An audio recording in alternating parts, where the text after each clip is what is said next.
Macam kita tahu, jenama edifier ni memang boleh katakan mengeluarkan peranti-peranti ataupun device audio yang agak bagus. Tetapi kali ni kita ada sebuah device di bawah harga RM100 pada edifier, iaitu edifier X2. Jadi, edifier X2 ni macam mana pula? Bagus ke tak sebelum anda pergi beli kan? Jadi jom kita review. Assalamualaikum dan hai.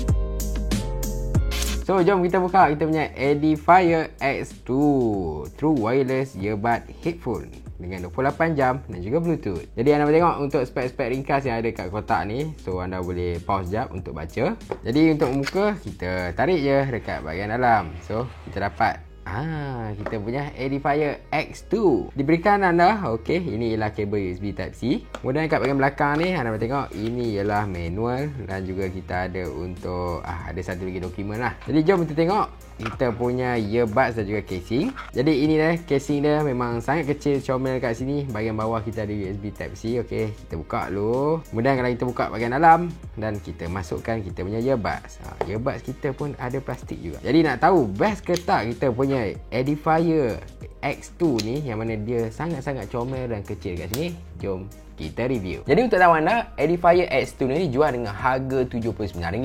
Anda boleh klik link di bawah, saya ada sediakan. Dan anda boleh beli dengan dua jenis warna, iaitu putih dan juga hitam. Jadi first kita tengok dulu kita punya edifier X2. Anda boleh nampak sendiri, dia sangat-sangat kecil kat sini. Kalau tengok dengan tapak tangan, berganda lebih besar tapak tangan saya. Jadi disebabkan dia ialah sangat kecil, nipis pula tu, dan juga dia agak ringan kat sini, satu reka ayah agak bagus. Kemudian kalau kita tengok dekat bahagian bawah, kita ada tempat jas USB Type-C. Kemudian kita ada satu indikator lampu. Kemudian kat bahagian belakang kita ada jenama edifier. Dan bila kita buka, kita akan disajikan dengan kita punya earbud. Cuma benda yang saya suka kat sini ialah dia punya earbud ni sangat-sangat kecil tau, comel. Macam tengok saiz dia kat sini kan.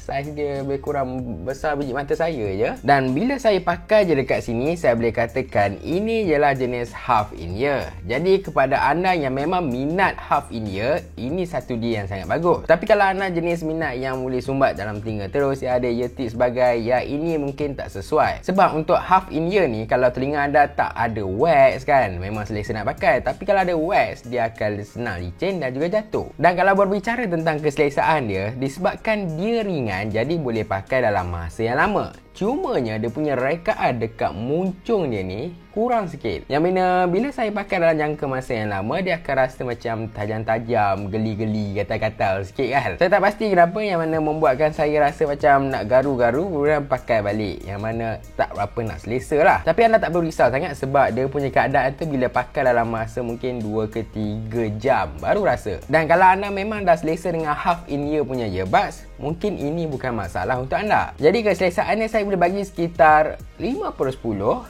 just nice je kat sini. Disebabkan kita punya earbuds ni ada 13mm dynamic driver, jadi dia punya bunyi kat sini agak bagus. Sound quality dia sedikit ke arah bass, tapi bukan heavy bass, yang mana anda boleh rasa dentuman untuk bass. Bunyi dia sedap kat sini, suara dia agak jelas kat sini. Tetapi apa yang anda perlu tahu ialah kelantangan dia perlu di adjust dengan bagus. Dan mungkin juga bila anda pakai untuk certain lagu ataupun certain part, anda akan dengar macam ada treble yang agak tinggi ataupun high pitching kat sini. Jadi anda kena adjust volume ataupun dia punya kelantangan ni pada satu tahap yang bagus. Okey, kelantangan dia berbeza tentang earbuds lain. Kelantangan yang ada kat sini ialah kalau anda pasang 0 hingga 50%, bunyi dia tu tak berapa nak dengar. Bunyi dia sangat perlahan kat sini. Jadi saya sarankan anda pasang lebih daripada 50%, tetapi disarankan 90% ke bawah. Untuk kelantangan 50 hingga 90% kat sini, dia punya kelantangan, dia punya bunyi yang dia keluarkan memang sangat bagus. Tetapi saya lebih sarankan 80 je lah. Sebab kalau dah start ke 90 tu, bunyi dia agak garing kat sini, tak berapa nak sedap sangat. Tapi kalau dalam 50 ke 80 tu, boleh katakan memang nice kat sini. Sebab pasang untuk kelantangan yang agak slow, memang tak berapa nak dengar. Bercerita tentang ketahanan bateri, untuk tahu anda apa yang edifier claim untuk kita punya edifier X2 ni lah, dia boleh bertahan sehingga 28 jam. 28 jam tu maksudnya 7 jam dekat kita punya earbuds dan 21 jam untuk dia punya casing. Dan apa yang saya guna lah, ketahanan yang dikatakan oleh edifier tu sebenarnya agak betul, yang mana bila saya guna saya dapat sekitar 5 ke 6 jam. Tapi sebab saya guna volume yang tinggi, mungkin tak dapatlah 7 jam. Dan dia bergantung kepada penggunaan anda jugalah, macam mana kelantangan yang anda buka kan. Tapi memang bagus sebab anda boleh bertahan sehingga 24 jam kalau pakai tanpa henti. Dan disebabkan juga edifier ni merupakan sebuah jenama yang boleh katakan trusted, apa kata kita test dia punya mic bagus ataupun tidak, kualiti ataupun tidak. Jom. Jadi sekarang saya sedang gunakan edifier X2. Okey, saya sedang pakai kiri dan juga kanan, dan juga kita sedang test untuk mic dia. Apa anda rasa? Saya cuba senyap dahulu.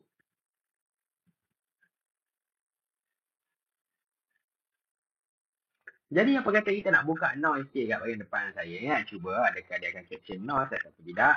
Cuba senyap dulu.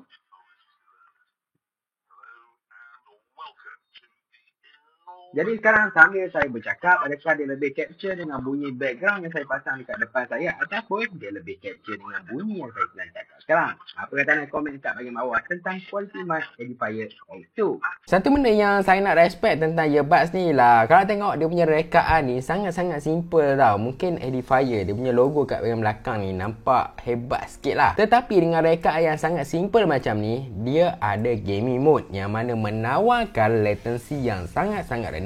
Dan bila saya main game gunakan earbuds ni pun, saya rasa memang layan kat sini, tapi dengan low latency mode lah. Dan mungkin anda dengar macam mana low latency mode yang saya merasakan berpuas hati ketika saya main COD Mobile dan juga PUBG Mobile. Jadi jom kita test sama-sama.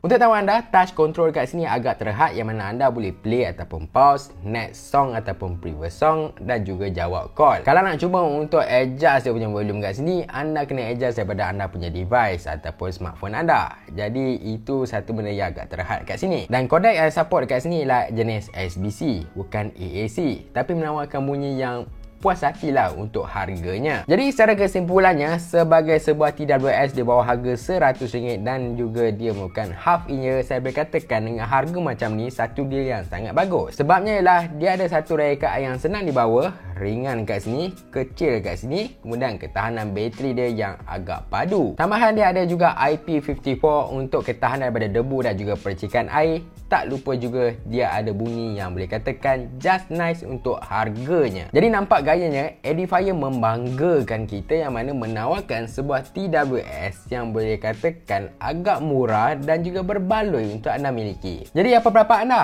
Kalau anda jenis half in ear, adakah anda berminat untuk edifier X2? Mungkin rekaan anda tak berapa nak cantik sangat, tapi dia menawarkan kualiti yang bagus. Jadi tinggalkan pendapat anda dekat bahagian bawah, dan macam biasa jangan lupa like, subscribe juga share. Terima kasih. Jumpa lagi.